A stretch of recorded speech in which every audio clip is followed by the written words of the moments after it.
No princípio era o Verbo, e o Verbo estava com Deus, e o Verbo era Deus. Nele estava a vida, e a vida era a luz dos homens. Boa noite. Sejam bem-vindos ao podcast O Verbo Luz dos Homens. E hoje eu vou tratar da questão do simbolismo e pretendo fazer ainda alguns vídeos sobre isto. Me chegaram muitas perguntas depois que eu gravei um vídeo na semana passada sobre o que é o simbolismo e pessoas me pedindo inclusive indicações de livros para estudar o simbolismo. E num próximo episódio daqui do podcast, eu vou passar algumas indicações de leitura para vocês. Mas eu queria retomar um pouco, antes disso, a teoria do simbolismo, vamos dizer, mas do ponto de vista em que eu estou interessado, quer dizer.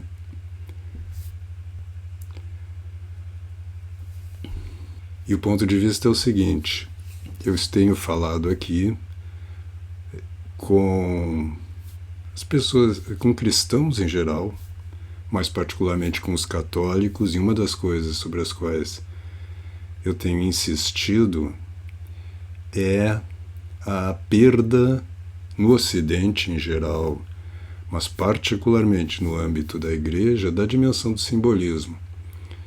Depois do Vaticano II, inclusive, e não por culpa do próprio concílio, este é um tema que eu quero entrar daqui a algum pouco tempo, sobre o problema do Concílio Vaticano II, que é muito mal visto e muito mal falado, mas também ele é muito mal compreendido. E se toma muitas vezes os abusos que se fez depois do concílio, sacando na conta do concílio, porque de fato ali tem alguns textos que dão margem à confusão, mas eu não vou entrar agora nesse problema diretamente, mas vale a pena lembrar que depois do Concílio Vaticano II começou-se a despojar ainda mais as igrejas e a própria liturgia da sua dimensão simbólica, como se os ornamentos, por exemplo, fossem firulas, fossem apenas ornamentos no sentido moderno da palavra, quer dizer, algo que enche os olhos, mas que não faz sentido nenhum. E, na verdade, toda a riqueza simbólica do rito tem uma dimensão não só significativa, mas que conforma a alma do fiel que está participando da liturgia ou que entra numa igreja para rezar, conforma a sua alma, a coloca, vamos dizer assim, numa condição propícia à oração, à contemplação, à devoção.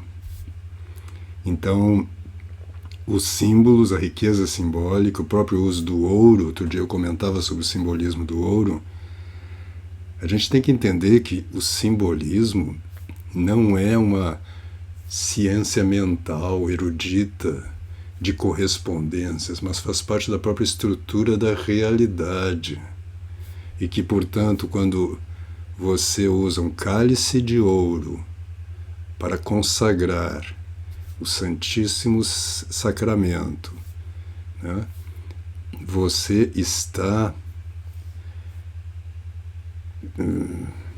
encarnando mesmo um sentido, né, naquele cálice, naquele ouro reluzente, né, que simboliza a luz de Deus, a luz da luz também do que é o Cristo, né?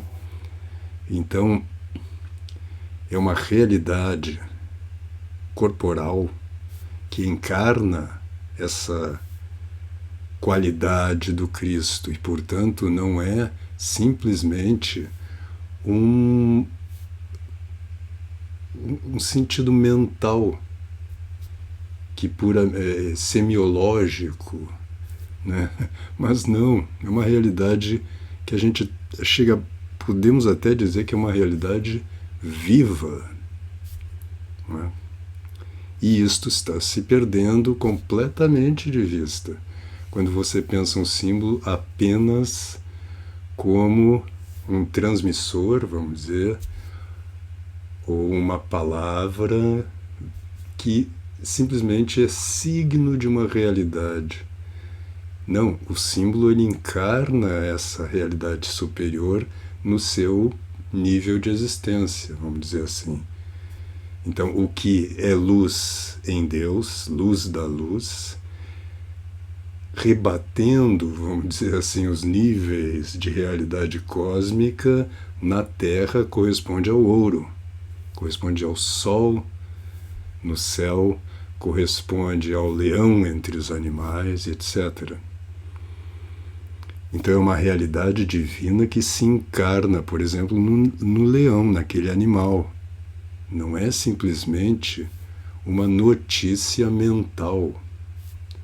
Eu estou dizendo isso porque quando me pedem indicações de leitura sobre simbolismo,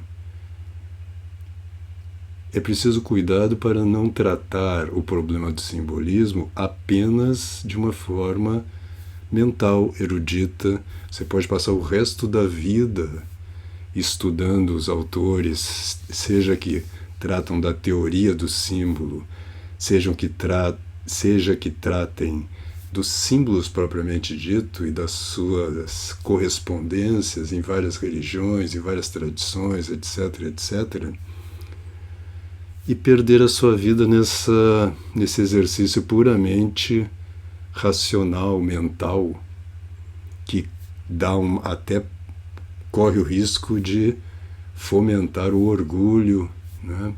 A vaidade, de você compreender a dimensão simbólica das coisas, enquanto o homem vulgar, o homem comum, as desconhece. Então, o estudo teórico do simbolismo, eu não estou negando o valor dele, mas ele é perigoso.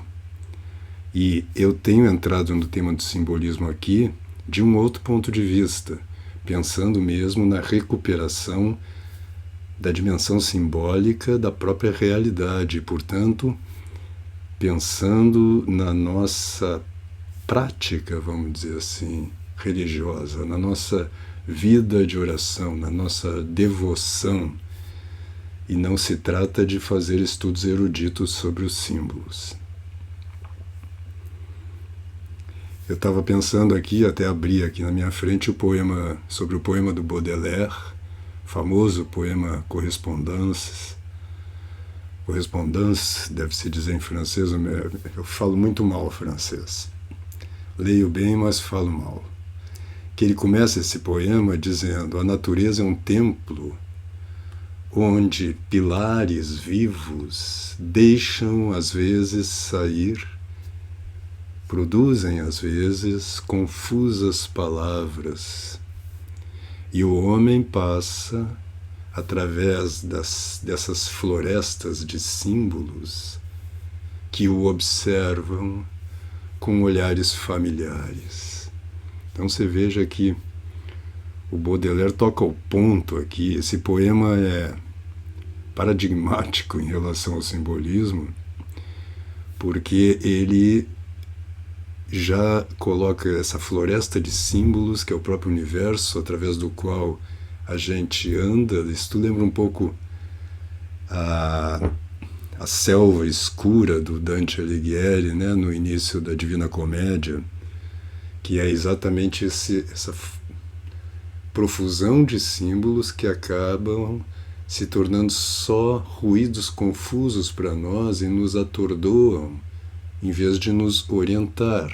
Eles lançam para nós olhares familiares, como diz o Baudelaire, ou seja, através deles é o próprio Deus que está falando conosco. Então, Eu tenho falado sobre isso e vou continuar, pelo menos durante alguns podcasts aqui falando sobre isto, porque é isto que nós temos que recuperar. Nós temos que, ao contrário de encher a nossa mente de conceitos e teorias sobre o simbolismo, abrir os nossos olhos e ouvidos para essa natureza que é um templo, né, que está falando conosco. Então, cuidado para que o interesse pelo simbolismo não gere em você uma espécie de ativismo mental, onde só você e os autores que você lê discursam e captam os significados dos símbolos, e você não percebe que esses símbolos estão falando com você em termos concretos. Eles estão aí, Deus os criou, Deus criou a natureza como a revelação natural, como diziam os antigos, né? Então, ele se revela na natureza. Então, o que eu disse na semana passada sobre simbolismo e o que eu vou falar mais durante esses dias mais particularmente, lá na plataforma Convívio eu dei algumas aulas sobre isto de uma forma mais, vamos dizer, teórica, né?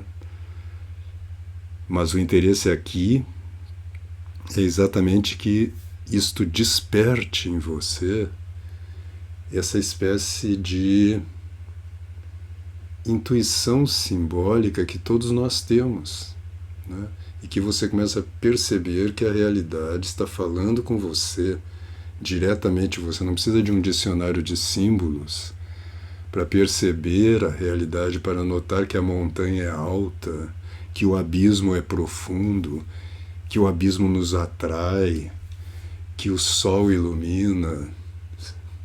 Isso é evidente, que as árvores crescem e que elas alimentam-se através das suas raízes do próprio solo, que é rico em nutrientes e que é um símbolo que é da própria natureza corporal, esta terra, né? Nós vivemos num mundo terrestre e que, portanto, nós nos alimentamos